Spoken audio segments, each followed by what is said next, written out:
Other doctors jet off to London or the US if they have the opportunity. Tanzania borders Rwanda, where there was a horrific genocide happening at that time. Why Tanzania? It's a beautiful place to start with, and despite its poverty, the people are absolutely gorgeous. I didn't know that before going, of course, but I grew up in a Christian household, and we were surrounded by stories of mission. I had an aunt growing up in Africa. I had uncles and aunts who were missionaries in various other places of the world as well. Grew up in a church that supported missionaries. And at the age of 6, I was sitting in Sunday school in the church hall in Bowral on a freezing cold Bowral day, if there are anything else but freezing cold days in Bowral, on the bare wooden floor at the feet of this returned nurse missionary. And she was telling all sorts of romantic, wonderful stories of helping people in Africa and serving God over there, and just the wilds of Africa, the animals, the different tribes. I was captivated as a 6-year-old. And I guess that sort of childish imagination hasn't left me.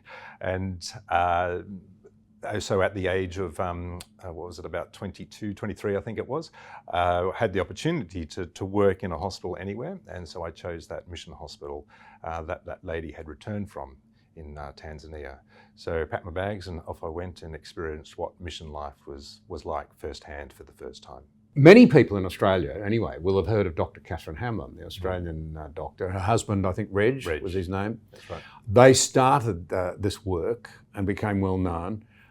You got to meet her, I think, and I think she interacted directly with you and asked you to pick up her work. That's right. Is that what happened?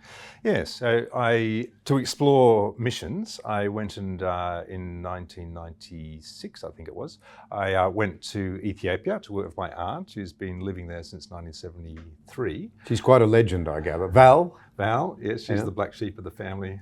And she's extraordinary, actually. She's married into a nomadic tribe in the desert. She runs a huge development organisation employing 750 people, bringing literacy work. When she first went there, the language of the Afar wasn't even in writing, so they had to put it in writing first, then teach people how to read and write. Then they suddenly realised, there's no books or newspapers or anything written in Afar because it's never been in writing before. So then they had to put material into writing to give people things to read. And so she developed up this huge development organisation. And so I went to work with her in the desert in 1996 to explore if I could join her as a doctor. And we were wandering around the Afar desert with the nomads, with the donkeys, the camels, sleeping out in the desert at night. And it was so hot. It's the hottest inhabited place in the world. And come time to go to bed, everyone would be in these dome-shaped huts. It was about 30 degrees, 35 degrees, and they think it was chilly at that time of the year, so they had an open fireplace in the hut. Ooh. 10 of us crammed in these little huts. It was just too hot for me, so I slept outside, but hyenas come and prowling around the houses. So I had to sleep with a guard next to me, and every now and then there'll be a bang, bang as he shoots this Kalashnikov at this hyena getting too close, and this yelping hyena running away. And then later that night, a camel bellowing away gives birth about 2 meters away from my head, just splashing me with amniotic fluid. And I thought, oh my goodness, this life in the desert is just foul. You can have it, but it's perhaps not for me. But at that time, I visited Catherine Hamlin, a fistula surgeon in Addis Ababa, the capital city of Ethiopia. And whenever I was back from the desert in the city, Catherine would ask me to come to theatre with her, ask me to lunch. I met the fistula patients, absolutely fell in love with them. And I thought, well, as a surgeon, I wasn't a surgeon at that stage, but this is how I would love to spend my life, by helping these women.